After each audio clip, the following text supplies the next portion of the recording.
Welcome back to the M3 Review. This is Melinda, and I'm your hostess. Today, we're going to talk about the Frontline Defenders.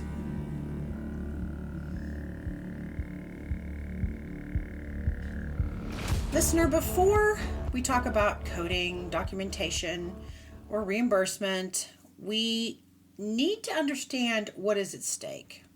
And I think we do somewhat. Every day in long-term care, there's two forces at work. One is on the side of the reaper of revenue loss. It doesn't appear overnight, feeds on missed observations, poor communication, unsupported documentation, disconnected departments, complacency, and the mindset of, that's not my job, I'm just here till 3 or 11 or 7 or whatever. If this is left unchecked, those small failures lead to audit exposure, lost reimbursement, resident risk, and damage to this facility's reputation. On the other side of the coin are the frontline defenders. That's you guys. You're superheroes. You're rock stars. You're the backbone of the facility, and it's a very difficult job. You are caregivers, nurses, CNAs, therapists, dietary staff, housekeeping, maintenance, activities, and every member of the IDT. Your observations, communication, accountability, and documentation protect the residents while also protecting the clinical picture that supports appropriate reimbursement. Today, this class is about understanding that every observation matters, every communication matters, and every action matters.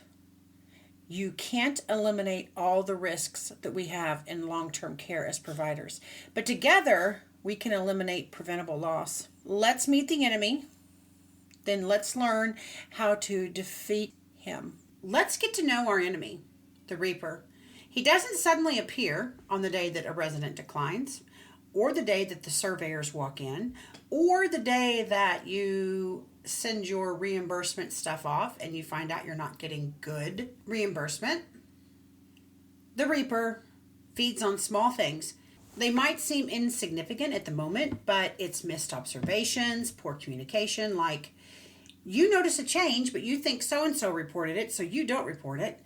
Or you may have reported it to somebody who's not paying attention to you, and in that case, you need to go over and above their head and report it to someone else because it is important. Residents are important.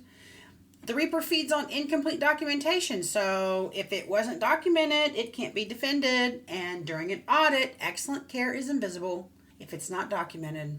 If you get interrupted, which we do, go back, read your stuff, make sure that you have everything documented. The Reaper feeds on failure to act. Sometimes we recognize this problem, but we delay it because we're uncertain or we're busy. Like I said, there's lots of reasons. It feeds on a lack of teamwork. No single department can stop preventable decline by themselves. It is the entire IDT that contributes. Every department sees a different piece of the resident's story. When those pieces are not shared, then the Reaper wins. Notice the words on the door. Opportunities missed, risks ignored, outcomes destroyed. That's exactly how preventable decline happens. It doesn't happen at once. It's one missed opportunity at a time. The good news is this class isn't about fearing the Reaper. It's about defeating him. Every observation you make, every conversation you have, every note you document, every time you speak up, you're taking away his power. And that is what frontline defenders do. They stop the Reaper. The villain in our story is the Reaper. I call him that because he doesn't care how hard you work or how much experience you have. The Reaper does not need a catastrophic event to succeed, although he does succeed with those. He doesn't need widespread neglect or intentional wrongdoing. Small cracks add up. A resident declines when an intervention could have been started sooner. Then the resident is, elderly and frail, and it takes them longer for their body to physically catch up. A survey citation occurs because documentation didn't support care that you were actually doing.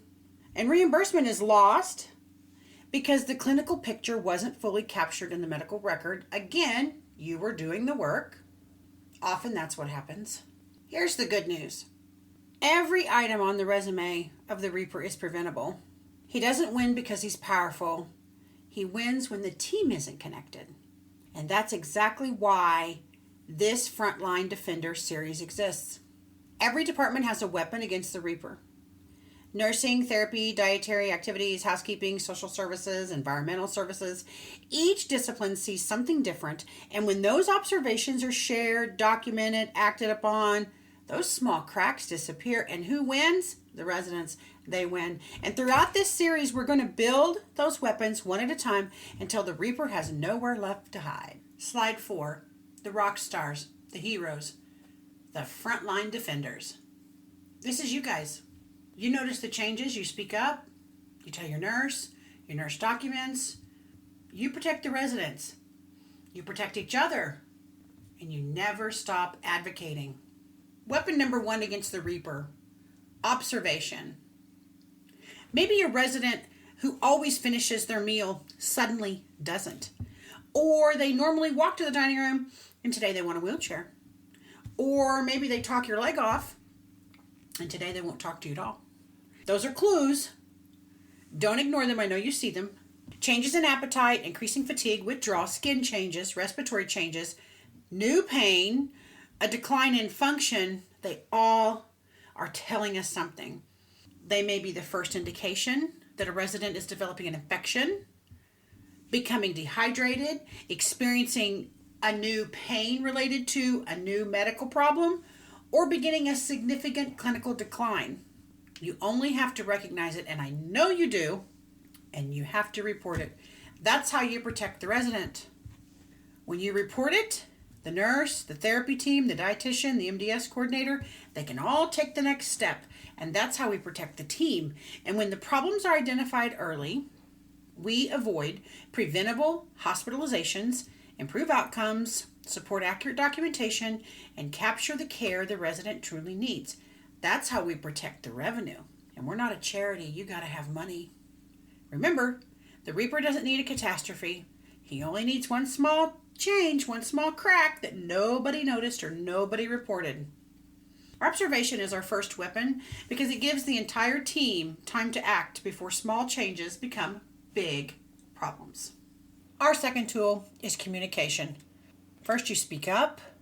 You tell the nurse exactly what you saw, even if you think it's not important.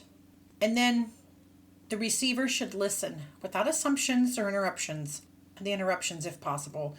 Nurses, I know what this is like. You've got 50 things to do. Third, confirm the message by repeating it back so everyone understands correctly. And then act on what was reported and follow through. Okay, so you've seen the problem. Now what happens next? Observation itself doesn't save the resident. Communication does. I've seen this happen more than once. A CNA notices that Mrs. Jones didn't eat breakfast. The dietary aide notices she didn't drink very much at lunch. Therapy notices that she's not participating like she normally does. Housekeeping notices she stayed in bed all morning. Individually, those observations may not seem significant, probably are, but when they're connected, they for sure tell a story. That's why communication is one of the most powerful weapons on the front line. Closed loop communication means the message doesn't just get sent, it gets received, understood, confirmed, and acted upon. First, speak up. Don't assume someone else already noticed. Don't assume someone else already reported it. If something concerns you, say it. Second, listen. The person receiving the information needs to stop and hear what is being communicated instead of dismissing it or explaining it away. Third, confirm. Repeat back what you heard so everyone knows the concern was understood correctly. This eliminates misunderstandings and keeps critical information from getting lost during shift change or busy routines, let alone the interruptions. Finally, communication without action is just conversation, so someone has to assess the resident, determine what's happening, and intervene if necessary. In long-term care, breakdowns rarely happen because no one noticed. More often, they notice. It's because the information never reached the right person. You know that happens, administrators. Every department has a voice. Every observation deserves a path to the clinical team. And this is how we protect our residents. This is how we prevent avoidable decline. And that's how the frontline defenders win. Now we have reached the third weapon, documentation. Documentation is where our clinical judgment becomes a permanent record. It's the only thing an auditor, surveyor, or another clinician can see months after the event has occurred, sometimes years. Think about this. We don't document because someone might sue us. We don't document because CMS told us to. We document because the next person caring for that resident needs to know exactly what happened. Good documentation paints a picture. Instead of saying, resident's not feeling well, which is subjective, describe what you actually found. Was the resident short of breath? Were they coughing? Were they confused? What were their vitals? What did you do about it? Did you call the doctor? How did the resident respond to you? Documentation isn't just about proving a service was provided. It's about supporting clinical decision making. Why did you do what you did? Every diagnosis coded on the MDS, every PDPM classification, every quality measure, and every reimbursement decision depends on one thing: whether or not the medical record tells a consistent, defensible clinical story. Auditors don't award reimbursement because we selected the correct MDS code. They look for documentation that supports why you coded that in the first place. When documentation is vague, incomplete, or inconsistent, the reaper doesn't have to work very hard. He just simply points to what's missing. Sometimes they are dressed in survey or name tags. But when the documentation clearly tells the resident's story from assessment to intervention to response, it becomes one of the strongest defenses a facility has. Documentation isn't just paperwork, it's clinical evidence, sometimes legal. And clinical evidence protects your resident, your staff, and your reimbursement. So far, we talked about observation, communication, and documentation. But those aren't the responsibility of one person. They are the responsibility of the entire team.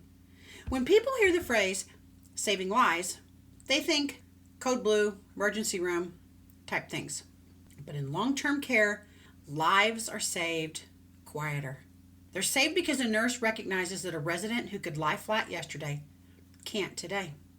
They're saved because a change in skin integrity is recognized before it becomes a stage 3 or 4 pressure injury.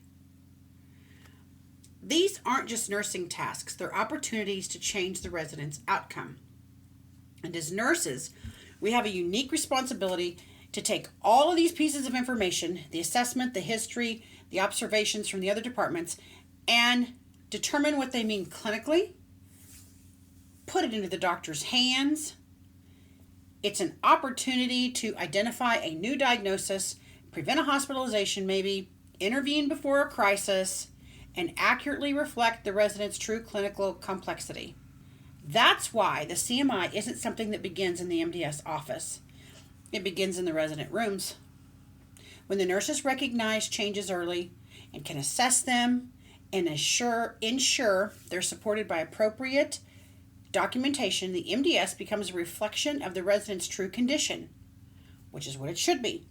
And this isn't about chasing reimbursement. It's about telling the resident's clinical story accurately. When we do that well, reimbursement follows. And that's what being a frontline defender means. You don't just provide care, you recognize the changes, protect the resident, and make sure the clinical story is complete. We're all part of it. Dietary. They see the resident 3 times a day. Every day. Almost every resident they lay eyes on. They see them when they're alert, when they're sleepy. They see what they eat. They see what they leave behind. They see how much they drink and how they interact with the people around them. That gives dietary a perspective that no one else has. A dietary aide may be the first person to notice that a resident who always greets them by name suddenly says nothing. They may notice someone who always cleaned their plate and then stopped. Or they may notice the resident starts coughing every time they take a drink. Those aren't just mealtime observations. Those are clinical clues, and they are important. A resident who suddenly can't manage their utensils, a resident who starts coughing with meals, probably needs a swallowing eval. Someone eating less for several days may be having pain, depression, or another acute change in condition. Dietary doesn't have to diagnose. Their responsibility is to recognize that something's different and make sure the clinical team knows about it. The dining room isn't just where the meals are served. It's one of the best assessment environments in the facility. Every tray delivered is another opportunity to recognize changes. Every meal is another opportunity to protect a resident. That's why dietary isn't just serving food. They're serving as another set of our frontline defenders. Housekeeping, a department that's frequently overlooked. Should not be. The housekeeper enters the room with fresh eyes. Unlike the nursing staff, who are managing medications, treatments, call lights, documentation, housekeeping notices the environment first. They notice what's different because they see the room every single day. Are the curtains still closed at noon? Is somebody in bed that's usually up? Maybe the resident usually greets them, and today they don't even acknowledge them. Housekeeping is the first person to realize something simply isn't right frequently. Also, how many times has a housekeeper come and got you because of a fall? Because housekeepers are not focused on clinical tasks, they often recognize changes that everyone else has unconsciously accepted as normal. And here's something else that's important. Residents talk to housekeepers differently than they talk to nurses or physicians. And that's because they're not scared of what might happen if they tell them how they're really feeling. Those casual conversations can provide valuable clues that a resident's condition is changing. Housekeeping isn't expected to interpret those clues.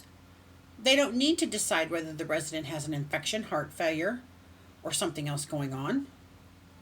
They just need to notice it, share it, and trust that the clinical team takes it from there. That's why housekeeping isn't just maintaining a clean environment, they're helping maintain a safe one. Therapy brings something unique to the IDT.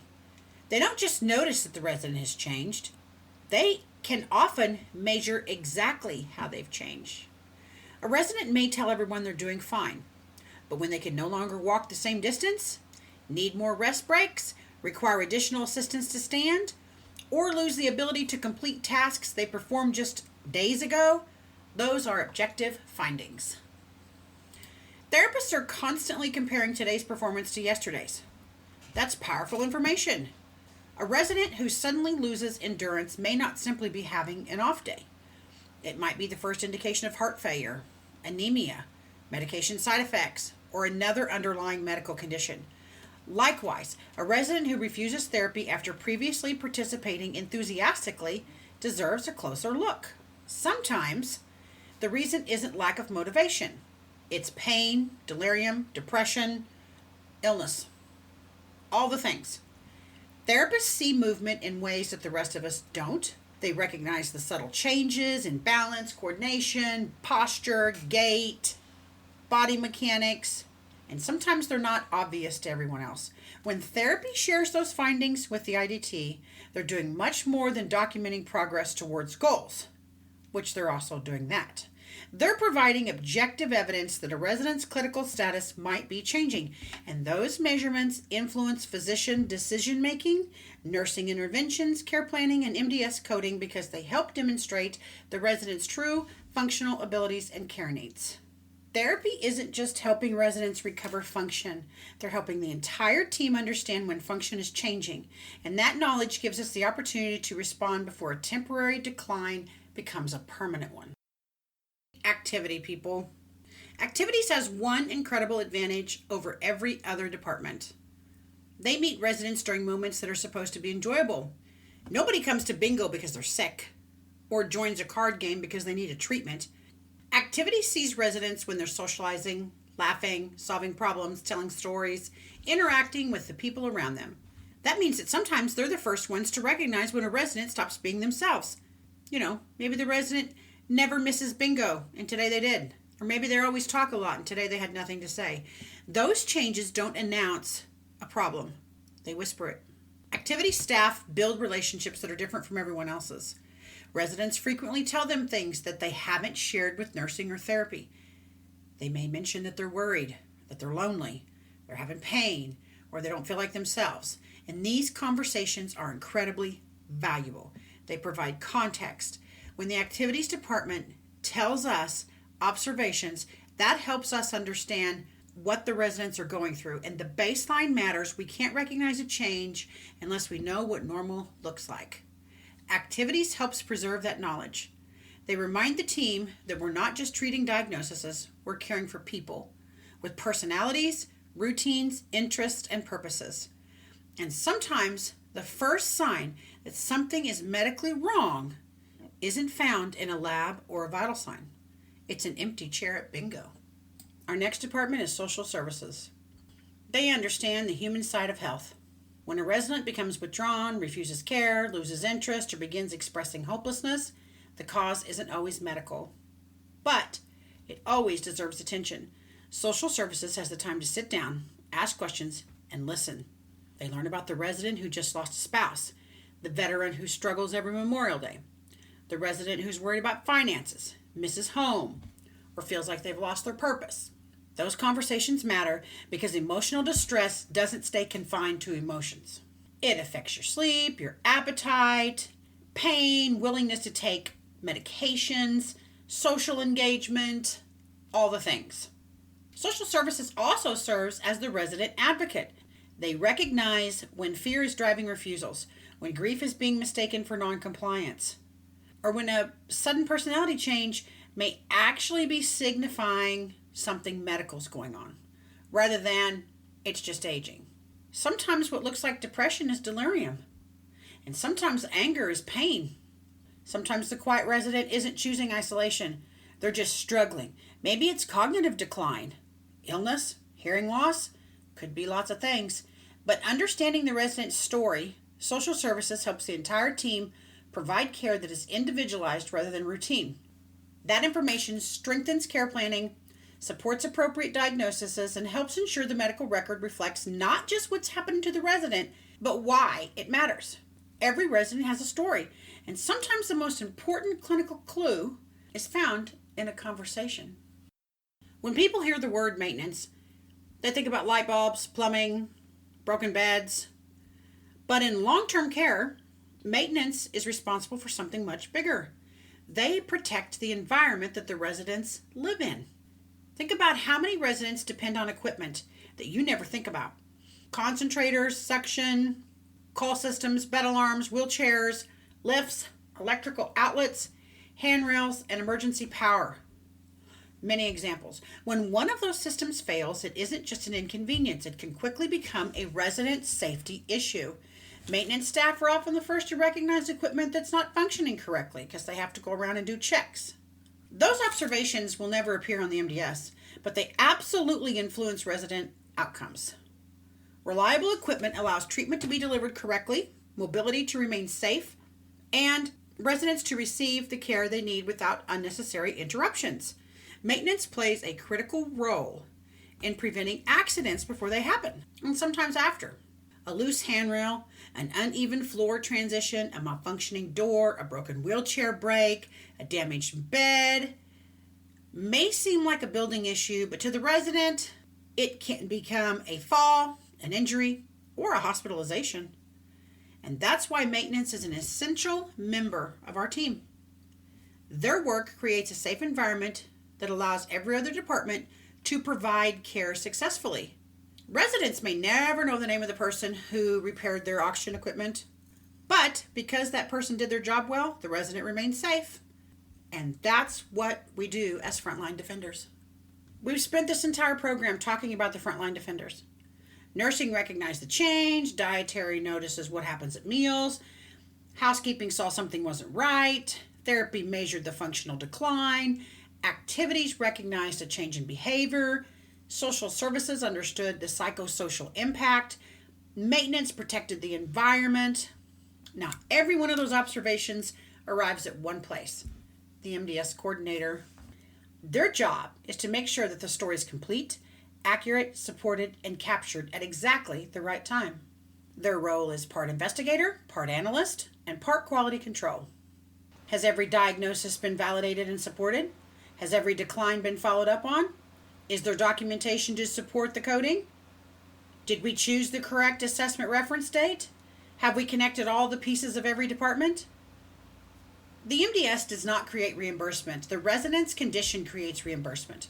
The MDS simply translate the resident's documented clinical picture into standardized data that Medicare and Medicaid can understand. The MDS coordinator is the final checkpoint before the assessment leaves the building. This is where accuracy protects compliance.